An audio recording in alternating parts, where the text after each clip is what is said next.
नमस्कार, मी विकास सर. आज आपण प्रकरण 5 मूलभूत आकारांची समजुती यात कोनांच्या मापावरून त्रिकोणाचे वर्गीकरण पाहणार आहोत. मागच्या व्हिडिओमध्ये आपण त्रिकोणाच्या बाजूंच्या मापावरून त्रिकोणाचे प्रकार पाहिले होते. आता आपण त्रिकोणांच्या कोनांच्या मापावरून त्रिकोणाचे जे प्रकार पडतात त्याच्याविषयी माहिती मिळणार आहोत. आता आपल्याला सगळ्यांना माहिती आहे त्रिकोणाच्या तिन्ही कोनांच्या मापांची बेरीज 180 अंश होते. तर आपला पहिला प्रकार आहे लघुकोन त्रिकोण. ज्या त्रिकोणात तिन्ही कोन काटकोनापेक्षा लहान असतात त्या त्रिकोणाला लघुकोन त्रिकोण असे म्हणतात. आता काटकोन म्हणजे 90 अंशाचा कोन. 90 अंशापेक्षा लहान असतील तिन्ही कोन तर त्या त्रिकोणाला लघुकोन त्रिकोण असे म्हणतात. आपण एक उदाहरण समजून घेऊ. निश्चित कोनाच्या मापावरून आपण त्रिकोणाची रचना कशी करतो. आता येथे रेषाखंड ए बी बरोबर 6 सेमी, मापकोन ए बरोबर 45 अंश, मापकोन बी बरोबर 70 अंश आणि मापकोन सी बरोबर 65 अंश असा लघुकोन त्रिकोण ए बी सी आपल्याला काढायला सांगितलं आहे. तर सर्वप्रथम रेषाखंड ए बी 6 सेमी मापाचे आहे. तर मी एक रेषाखंड काढून घेतला आहे आणि त्याला नाव दिलं आहे ए बी. हा किती अंशाचा किती सेंटीमीटरचा आहे रेषाखंड? 6 सेमी. आता आपल्याला मापकोन ए बरोबर 45 अंश होईल असा एक कोन काढायचा आहे. आता ए कोन काढताना आपल्याला कोनमापकाचा मदत घ्यावं लागणार आहे. तर कोनमापकाचा जो मध्यबिंदू आहे तो ए वर ठेवायचा आणि शून्यामधून जाईल तो रेषाखंड अशा प्रकारे आपल्याला कोनमापक ठेवायचा आहे. आता 45 अंश कुठे होतील ते आपण पाहून घेऊ व्यवस्थित. तर 45, 40 आणि 50 मध्ये येईल. तर आपल्याला इथे एक बिंदू घ्यायचा आहे. ओके. ह्या बिंदूमध्ये जो किरण पसार होईल तो किती अंशाचा कोन बनवेल मग? 45. तर आपण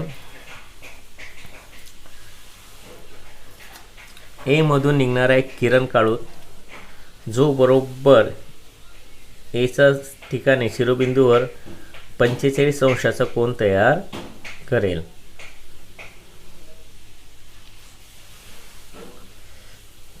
ते ह्या किरणला आपण नाव देऊ किरण ए पी. मी तर पी नाव देऊन देतो. बरोबर. तसंच पुन्हा मापकोन बी बरोबर 70 सांगितले. तर कोन मापक घेऊया आणि आता कोन मापकाचा मध्यबिंदू बी वर घेऊ आणि रेषाखंड ए बी ही शून्यातून जाऊ देऊ.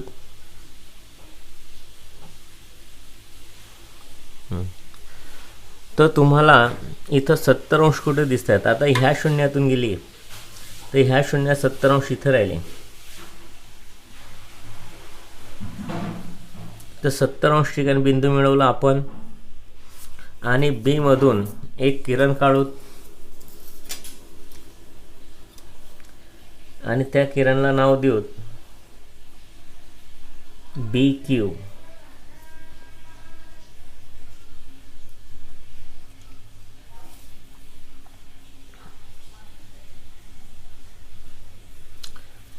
आता राहिलेला जो कोन आहे आपल्याजवळ सी. तर ह्या दोघं किरणाच्या छेदनबिंदूला सी नाव देऊ. मग हा जो कोन तयार होईल तो बरोबर 65 अंशाचा तयार होईल.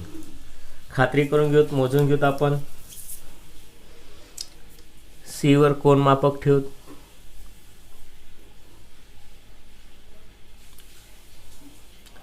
दिसतोय तुम्हाला? इथं 60 आणि 70 मधून हा किरण जातोय तो बरोबर 65 मध्ये जातो. तर अशा प्रकारे आपल्याला लघुकोन त्रिकोण मिळालेला आहे. हे काही मुद्दे ते व्यवस्थित लिहून घ्यायचे. आता पुढे कोनांच्या मापावरून त्रिकोणाचा दुसरा प्रकार पडतो काटकोन त्रिकोण. ज्या त्रिकोणात एक कोन काटकोन असतो म्हणजेच 90 अंशाचा असतो त्या त्रिकोणाला काटकोन त्रिकोण असे म्हणतात. आता काटकोन त्रिकोणात एक कोन काटकोन असतो आणि बाकीचे राहिलेले दोन कोन हे लघुकोन असतात. तर काटकोन त्रिकोण कसा काढायचा त्याविषयी समज देतोय, लक्ष द्या. इथे एक उदाहरण आहे. माप कोन बी बरोबर 90 अंश, बी सी बरोबर 5 सेमी व बी ए बरोबर 7 सेमी होईल असा काटकोन त्रिकोण ए बी सी काढा. आता सर्वप्रथम आपल्याला 90 अंशाचा कोन कोणत्या बिंदूवर तयार होतो ते पाहिजे, बी. तर आपल्याला रेषाखंड बी सी अगोदर काढून घेऊ. बी ए काढला तरी चालेल, मी अगोदर बी सी काढतोय. तर मापपट्टीच्या साह्याने आपल्याला एक रेषाखंड काढायचा आहे. त्याचं माप किती असेल बरं, 5 सेमी. किती असेल, आता मी येथे एक बिंदू मिळवला. त्या बिंदूपासून 5 सेमी अंतरावर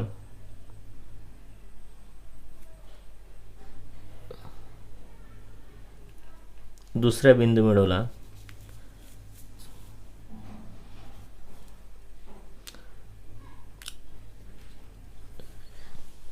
या दोघं बिंदूंना जोडल्यानंतर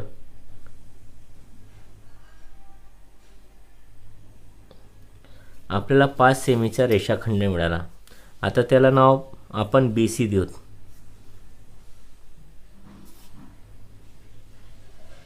ओके. आता आपल्याला कोण माहिती, कोण काटकोन बी वर तयार होतोय, तो कोण मापकाचा मध्यबिंदू हा बी वर ठेवू आणि रेषाखंड बी सी बरोबर शून्यातून जाईल अशा प्रकारे कोन मापक ठेवू. आता जिथे 90 अंश येत आहेत तिथं आपण एक बिंदू मिळवू आणि बी मधून उद्गम पावणारे एक किरण काढूत जो बरोबर 90 अंशाचा कोन रचेल. तर आपण त्या किरणाला नाव देऊ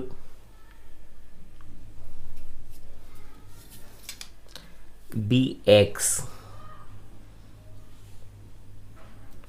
ओके. तर आता आपल्याला रेषाखंड बी ए काढायचं आहे. आता बी ए रेषाखंड आपल्याला इथंच ह्याच बाजूवर मिळेल बी. तर 6 सेमी अंतर घेऊ. परिकराची त्रिज्या आपण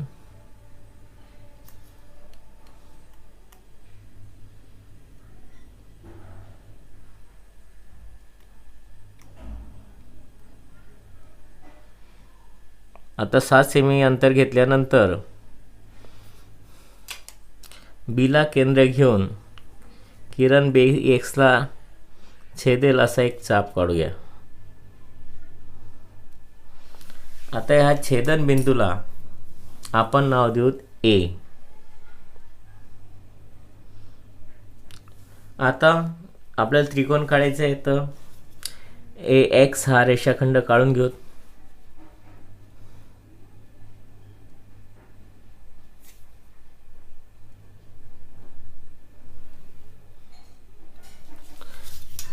तर इथं आपल्याला 7 सेमीचा हा रेषाखंड मिळाला आणि हा बी काटकोन मिळाला. तर अशा प्रकारे आपल्याला काटकोन त्रिकोण ए बी सी मिळाला. आता पुढचा प्रकार आहे गुरुकोन त्रिकोण. ज्या त्रिकोणात एक कोन गुरुकोन असतो त्या त्रिकोणाला गुरुकोन त्रिकोण असे म्हणतात. मग आता एक कोन गुरुकोन असेल तर बाकीचे राहिलेले दोन कोन हे लघुकोन असतात. तर गुरुकोन कसा काढावा त्याविषयी आपण थोडक्यात माहिती मिळवा. येथे एक उदाहरण दिले ते समजून घेऊ व्यवस्थित. माप कोन एक्स बरोबर 115 अंश होईल. तसंच एक्स वाय बरोबर 5.5 सेमी आणि वाय झेड बरोबर 9 सेमी होईल असा त्रिकोण एक्स वाय झेड काढा. तर सर्वप्रथम आपल्याला एक बाजू काढून घ्यायची. आता बाजू काढताना एक लक्षात ठेवायचं, आपल्याला जो कोन दिला असेल तो कोन त्या बिंदू जवळ असला पाहिजे. म्हणजे तो कोन ज्या बिंदूवर तयार होत असेल तो रेषाखंड आपण अगोदर काढायचा आहे. इथं एक्स वाय आणि वाय झेड आहे, तर कोन एक्स हा एक्स वायवर येईल, वाय झेडवर नाही. त्यामुळे आपण सर्वप्रथम एक बाजू काढू, म्हणजे एक्स वायच काढू 5.5 पट्टीच्या साह्याने.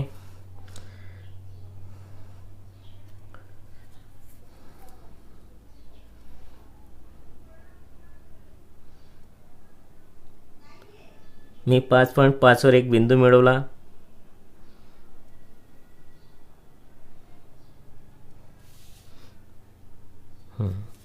आता हा जो रेषाखंड आहे आपल्याजवळ तो बरोबर 5.5चा आहे, तर त्याला नाव देऊ एक्स वाय.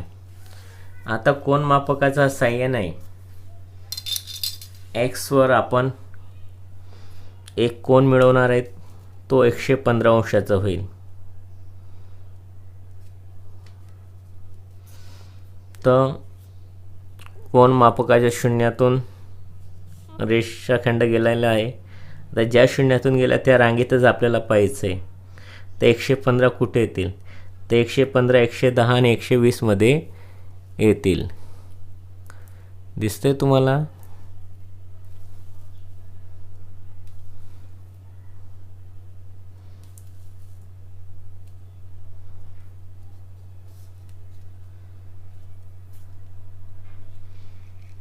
तर आपण इथे एक बिंदू मिळवून घेऊ. तो बिंदू एक्स मधून आपण एक जेव्हा किरण पसार करू, एक्सवरून जेव्हा किरण काढू, तेव्हा तो बरोबर 115 अंशाचा कोन रचेल. तर आपण एक किरण काढू, त्याला नाव देऊ एक्स ए. तर इथं एक नाव देऊन देऊ ए, एक्स ए. ओके. आता आपल्याजवळ एक कोन तयार झाला आहे एक्स, तो 115 अंशाचा आहे. आता आपल्याला सांगितले त्यांनी वाय झेड बरोबर 9 सेमी होईल असं एक बाजू आपल्याला काढायची. आता आपल्याला परिकरात 9 सीमा त्रिज्या होईल, 9 सेमी त्रिज्या होईल अशा प्रकारे ठेवायचे.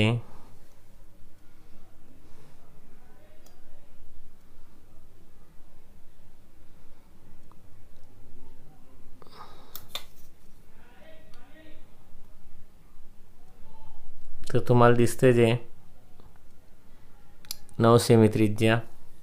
आता वायला केंद्र घेऊन आपल्याला एक चाप काढायचा आहे जो किरण एक्स एला छेदेल. आता त्या छेदनबिंदूला आपण नाव देऊन देऊ.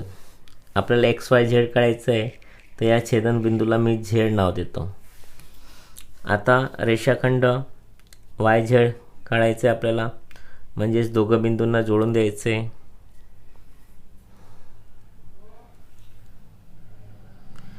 तर अशा प्रकारे आपला गुरुकोन काढला गेला आहे.